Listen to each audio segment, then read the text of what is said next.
Hello there guys, it's Mercy and welcome back to another product review, and today I'll be doing a review on the Ziyou X2, a wireless gaming mouse that has the shape similar or resembles the Finalmouse Air 58. It's a pretty cool mouse. It's really cheap at $16, or I guess in AliExpress you can get it for $20, but in Lazada you can get it for 70 ringgit, which is like insane value for what they're offering. So again, I bought this with my own money, and TLDR for this mouse is that I am incredibly surprised. It is amazing. It performs really well in game. I'll talk about that later, and the shape is really good. So let's start with the review and we'll talk about the shape. Like I said, the shape resembles the Finalmouse Air 50 and it is huge. I got my details, my dimension and all from a Reddit user that I'll link down in the description below. Very helpful. And that it is not one-to-one with Finalmouse. I don't have a Finalmouse in my collection. I've never bought one. They were too expensive and I always miss on their drop, so I never really got one. But from their dimension, it seems pretty close, and this is a large ambi mouse. For example, here's my Skull Mini, my current daily driver, and as you guys can see, it's really big compared to my Skull Mini. So as someone who uses small mice at the moment, this does feel huge, and even using it in game, it was kind of weird at first, but this feels amazing for a large ambi. So yeah, shape was good. I'll put a dimension right here for you guys if you guys are interested, but man, good shape. I think the curvature, the buttons, groove right here is amazing, and just everything feels really good about the shape. Now let's talk about the build quality and the texture. We'll start with build quality first. Super solid. For 16 bucks or 70 ringgit, I was expecting it to be a little bit more cheaply built, comparing to the Tegra Pulse and the Fanta X-T3, which costs slightly more than this. I was expecting it to be a badly built gaming mouse, but honestly, squeezing it from the side with a lot of shake here, it is so solid. There's barely any creak and any flex on this side, but some Reddit user did say that theirs have creaking or some minimal flexing, so mine could be a pretty good QC. So again, no flexing on this side. On the top there is slight creaking, but not too much at all. Really solid. But on the bottom though, I can feel some minimal flexing and some creaking that I don't feel confident about, but no one's gonna do that. In game you cannot feel anything at all. And so yeah, the build quality is insanely good. Now we'll talk about texture. So Ziyou went for this two different texture kind of build. Here we have a matte top and a glossy side, and after using the XM1R glossy coating, I thought I would love this one, but they went and gave me this cheap glossy coating. It's very slippery in game, and if your hand sweats even slightly, this thing will slip out of your hand very easily. So if you want to make this your main, I recommend you to either sand this side or put a grip tape on it, because I won't use it like this.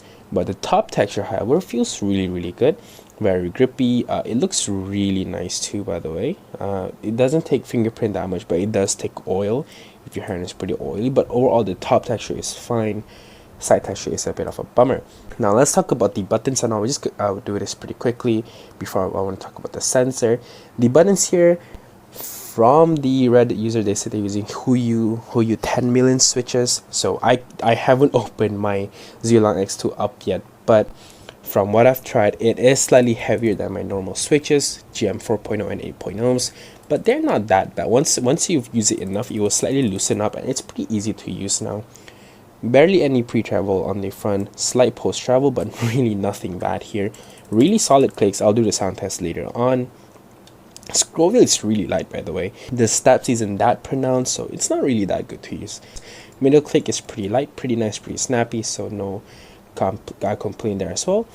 DPI button, very snappy. It's kind of flush to the body, so it's not that hard, that easy to accidentally click it, but when you want to, it's pretty big, pretty nice, so no complaint there. Side button, this is bad. If I gonna complain Tegra Pulse's side button, this is gonna get hit as well. They are pretty tiny, pretty small, which I don't mind. I can get used to it like the Pulse, but unlike the Pulse, this has insane pre-travel, like pre-travel, click, post-travel, and it just makes the side button is like really mushy and really hard to press. So side button is pretty disappointing, but everything else is pretty fine.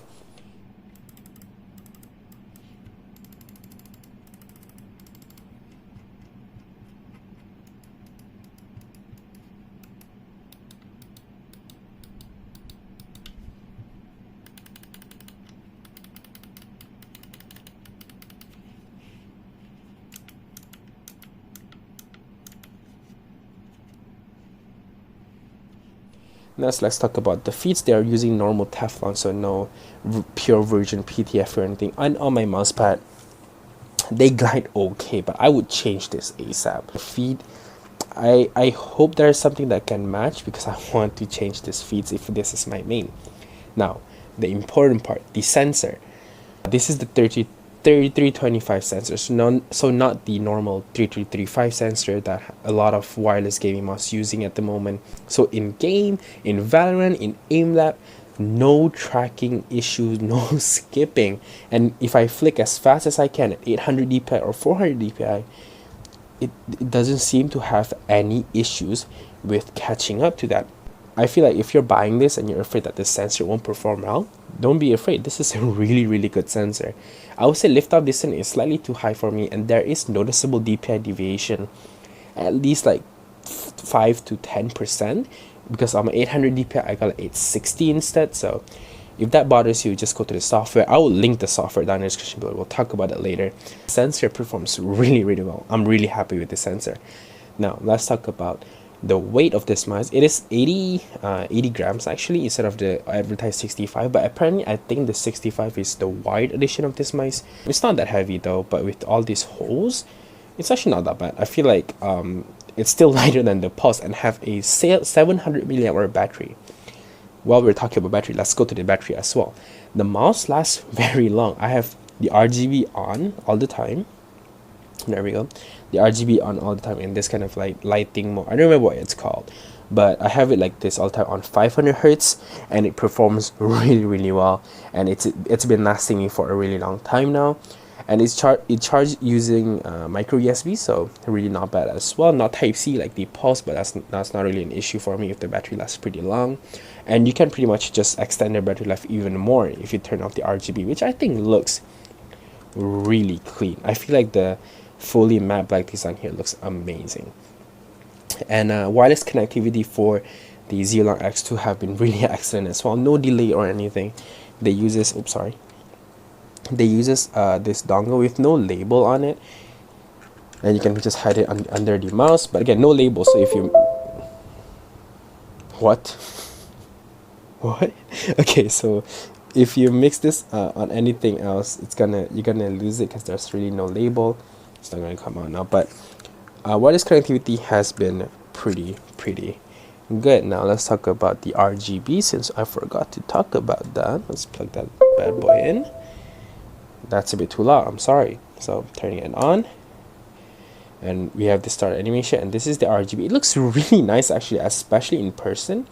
It actually doesn't look that bad. I was expecting the RGB to look cheap, but they have this kind of like honeycomb inside of honeycomb. Like you can see this small net design, and it makes the mouse looks kind of interesting. On this side it is shine as well, but that's not really the issue.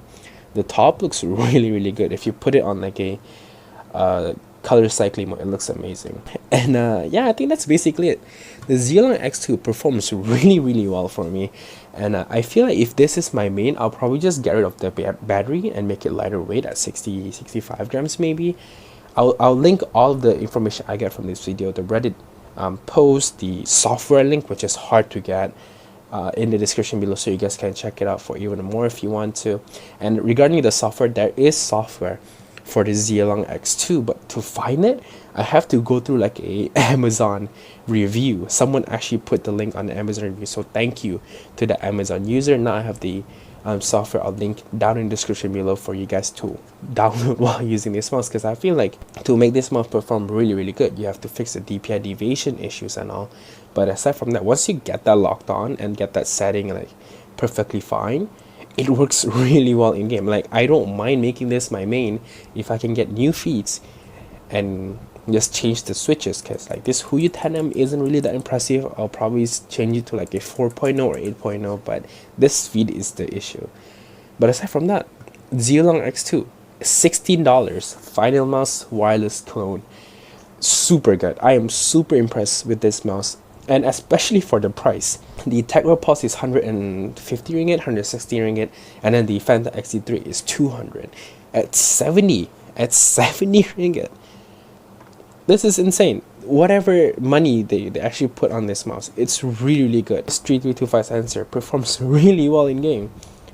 get this, honestly. Like, if you like this shape or if you like the design that Ziyou is going, honestly, I don't see why not. At this price point, it's really hard to be mad at it.